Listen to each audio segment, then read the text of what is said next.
Top Cyclisme. Notre invité cette semaine ne se plaindra jamais d'avoir un obstacle devant lui, bien au contraire. Donc moi c'est Théo Poudret, donc j'ai 22 ans, je viens de la région grenobloise. Je pratique le VTT trial en compétition maintenant, donc depuis 9 ans, depuis l'âge de mes 9 ans. J'évolue sur le circuit élite Coupe de France et Coupe du Monde. J'ai notamment fait des demi-finales l'an dernier et l'année d'avant en intégrant des top 25. Actuellement, je développe aussi mes projets professionnels en tant que moniteur diplômé, entraîneur diplômé, donc du coaching, la préparation d'athlètes, des cours particuliers de perfectionnement, des stages, etc. Sans oublier énormément de choses VTT trial avec la structure Bomber Show tout au long de l'année. Alors, 9 ans, c'est quand même assez incroyable. Qu'est-ce qui t'a donné envie de te lancer dans le trial? Pourquoi t'as pas joué au foot? Pourquoi t'as fait comme tout le monde? Pourquoi t'as fait du trial? Qui t'a donné envie? Alors, à vrai dire, j'ai pas commencé par le trial le sport, parce que j'ai fait du judo en fait, donc comme tout le monde, comme Ok. beaucoup. Et rapidement en fait, bon, ça me plaisait pas vraiment. Et puis mon père faisait de la moto trial. C'était un grand passionné de moto trial, donc il m'a acheté une moto trial. J'ai essayé pendant 1 an ou 2 ans, mais c'était pas facile parce que voilà, il fallait un terrain pour aller s'entraîner tout seul. Il n'y avait pas vraiment d'autorisation d'y aller, donc c'était pas facile. Donc à 9 ans, j'ai essayé le vélo trial au RTS 38 à Grenoble, et puis j'ai accroché. J'ai fait ma première compétition 4 mois après mes débuts. J'ai gagné en découverte, alors j'étais super content. Et de là est née la passion. Mais alors, la passion, pour ceux qui ne sont pas des initiés et pour ceux qui finalement regardent mais ne comprennent pas les émotions du trial, toi en tant qu'athlète, c'est-à-dire que nous on le regarde en tant que spectacle, mais toi en tant qu'athlète, qu'est-ce que tu ressens quand tu sautes un cube ou quelque chose comme ça? Je veux dire, où est le challenge pour toi? C'est toujours plus haut, toujours plus dur? C'est ça?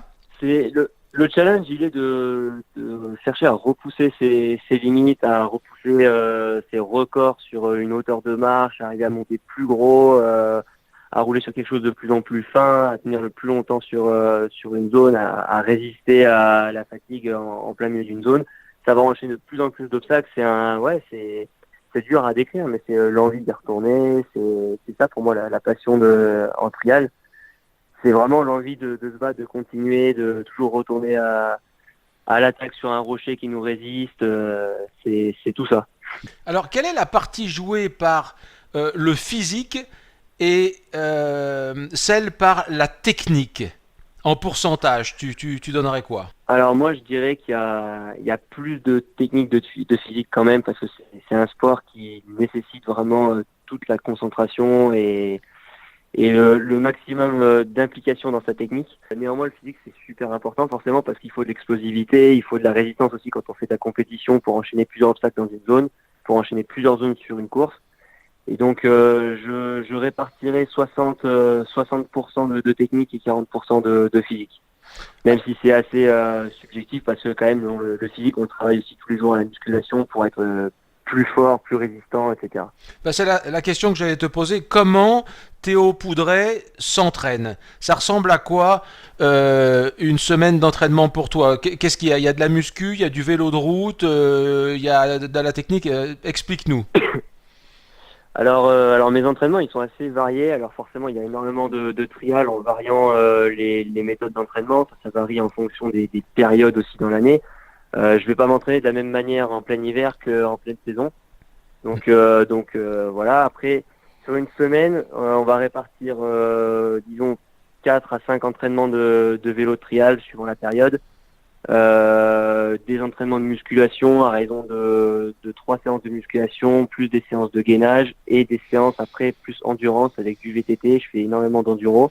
Ça permet aussi de se libérer, de faire d'autres disciplines que du trial, de penser un peu autre chose, se vider la tête et se faire aussi plaisir. C'est quand même l'élément qui nous fait avancer dans le sport, c'est de se faire plaisir, donc c'est important.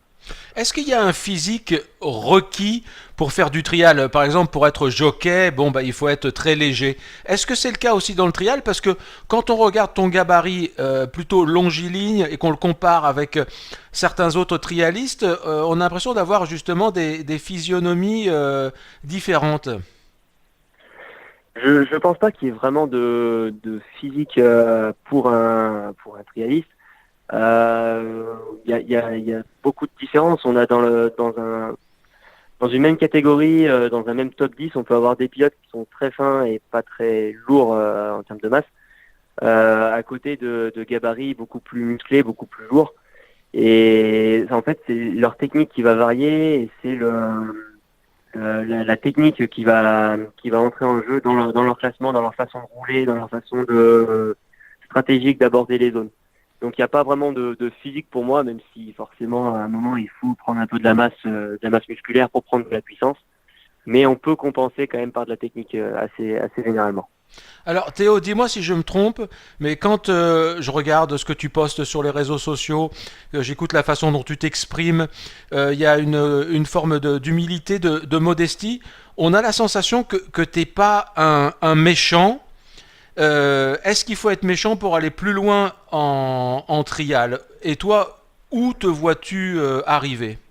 Il faut avoir de la combativité, il faut avoir l'envie de se dépasser, d'avancer, de ne pas écouter ce qui nous tire vers le bas et plutôt se tirer vers le haut. J'essaye de m'entourer aussi des bonnes personnes qui m'aident forcément à me tirer vers le haut. Par exemple? Et bah, par exemple, mes compagnons d'entraînement, les personnes avec qui je m'entraîne régulièrement, les personnes avec qui je travaille aussi, c'est important pour moi de travailler dans de bonnes conditions. Comme je bosse dans le vélo, bah, ça me permet de rester dans mon élément et ces personnes-là m'aident aussi à me sentir bien et à bien avancer dans le sens de mes projets. Est-ce qu'on peut dire que tu as déjà, si jeune, réussi ta vie, en ce sens que tu vis de ta passion? Il y a encore énormément de choses à faire, de choses à avancer. Dans le sport, j'espère aller plus loin, j'espère arriver à progresser encore, à me dépasser. Mais j'espère aussi développer activement tous mes projets professionnels pour me sentir de plus en plus à l'aise et aller de l'avant. Je sais pas de quoi sera fait demain. J'ai une idée de ce que j'aimerais faire, mais pas de ce qui sera fait réellement. Ça, ce sera l'avenir nous le dira.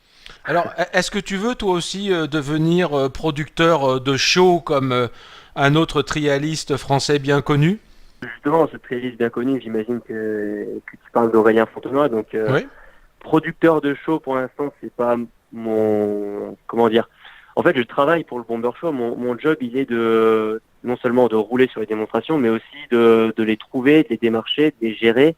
Donc c'est un peu mon travail actuel. Même si je suis pas le créateur de la structure. Pour moi, je suis intervenant au sein de la structure, mais je réalise tout un panel de démarches pour développer cette structure et être actif en son sein. Alors, est-ce que tu gagnes bien ta vie? Je te demande pas de chiffres parce qu'en France, la rémunération est tabou depuis toujours. Mais est-ce qu'aujourd'hui, aujourd'hui, tu vis bien de ta passion? Disons qu'aujourd'hui, je vis de mon métier, essentiellement aussi de ma passion, forcément. Mhm. Alors, c'est dur à dire après un an d'existence. Il y a tout à développer. Il faut se créer un réseau de plus en plus grand, avoir de plus en plus de prestations. Mais si aujourd'hui, ça me permet de vivre de ma passion, demain, ça me fera vivre normalement de mon métier et de ce que j'ai envie de faire. Ok, et au niveau des compétitions, quelle limite tu te fixes? Alors normalement, faut pas se fixer de limite, mais de façon réaliste, tu te vois arriver où en compète? Alors, de façon réaliste, moi, pour l'instant, je suis généralement dans les top 25 en rentrant en demi-finale. Mon objectif maintenant, c'est de rentrer dans toutes les demi-finales. Donc déjà, m'installer dans le top 25, voire le top 20 de manière régulière. Et puis l'objectif d'une carrière, pour moi, ce serait d'arriver à intégrer une fois le top 10, quoi, rentrer dans ce top 10 et marquer un peu mon nom par ici, quoi. Qu'est-ce que tu dois Ouais. bosser, qu'est-ce que tu dois encore bosser pour t'améliorer? Pour moi, j'ai encore énormément d'expérience de la compétition à prendre. Ça, c'est un fait. Le physique, beaucoup, je cherche à développer vraiment ça parce que c'est quelque chose qui me manque aujourd'hui, c'est de la puissance physique pour arriver à surmonter des obstacles qui sont encore un peu trop gros quand j'arrive en demi-finale.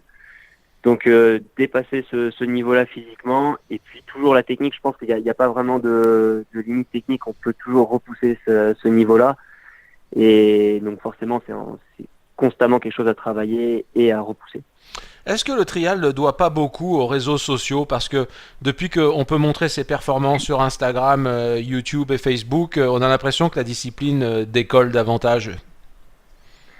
Alors forcément, je pense que les réseaux sociaux, c'est un axe de développement pour la discipline qui est pas du tout négligeable. On a du mal à être médiatisé au niveau des chaînes de télévision, Eh au oui. niveau des médias en généralité. Mhm. Du coup, c'est sûr que si nous, pilotes, on arrive à faire monter la discipline en donnant de la visibilité à nos images, à nos vidéos, en plus de se développer nous-mêmes, on aide la discipline à se développer. C'est aussi un peu l'idée de mon collègue Aurélien qui fait ça avec YouTube. C'est une autre façon de le développer à sa manière, qui lui sourit à lui aussi. Mhm. Et je pense que c'est un tout qui va aider à monter la discipline. Alors Théo, oublions le vélo 30 secondes, le temps de cette question. Quand tu parles pas de Mm. vélo, quand tu fais pas du vélo, tu fais quoi? Qu'est-ce que tu aimes faire? Quelle musique tu écoutes? Quel film tu regardes? Quelle est ta passion en dehors du vélo? Euh, À part, je vais jouer les canards. Moi, je passe mon temps avec ma copine. Voilà.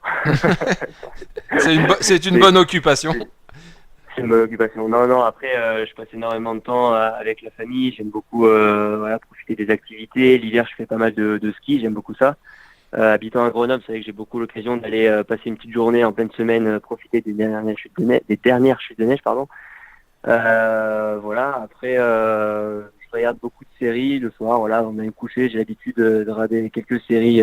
Par exemple? Euh, des productions Canal, ce qui est en ce moment, c'est que nous on regarde section de recherche, on regarde des choses profilage, je sais pas ce qu'il y a d'autre, voilà, plein de séries qui passent en ce moment. Mhm.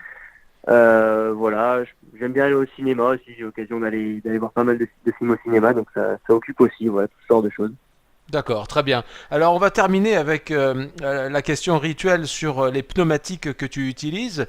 Donc en Ouais. 2019, tu seras ambassadeur continental. Qu'est-ce que tu veux monter sur ton vélo et pourquoi? Alors pour le moment, je suis en phase de test de tous les pneus qui a pu m'envoyer Continental. Mhm. Donc là, j'ai monté actuellement un Trail King en 2.4 qui est en protection Apex, en gomme Black Sheep aussi bien sûr, donc ce qui fait que j'ai un rebond qui est vraiment pas mal. J'ai la protection Apex, elle permet de résister beaucoup plus à tout ce qui est crevaison, donc en trial c'est souvent des chocs sur des arêtes qui vont faire des pincements. C'est pas mal pour ça. Et à l'avant, j'ai opté pour un Raceking, beaucoup moins de crampons, presque, enfin, ouais, voilà, presque lisse. Et pour tout ce qui est entraînement, disons en street et sur terrain naturel rapporté, qui vont être relativement secs, ça a assez d'accroche et ça permet un rebond quand même, une assurance sur la roue avant qui me plaît. Donc voilà, c'est mon combo du moment pour tester. Après, j'ai en test le Mountain King à l'arrière en 2-3. Pour l'instant, j'ai encore pas vraiment roulé avec, donc ça va être un test tout l'hiver. Et bien sûr, pour l'avant, je pense que j'opterai pour la saison, c'est le Cross King. Pareil, en protection Apex, il sera plus adepte à rouler sur des terrains de trial un peu plus gras, un peu plus rocailleux, etc., quoi. En se Parfait. détachant vraiment des terrains de street. Alors quand est-ce que la saison commence pour toi? Il y aura quelques courses régionales dès le mois fin avril, début mai, et puis vraiment le gros de la saison avec les Coupes du Monde commencera début juillet, le 5 juillet, je crois, en Autriche, avec les premières Coupes du Monde.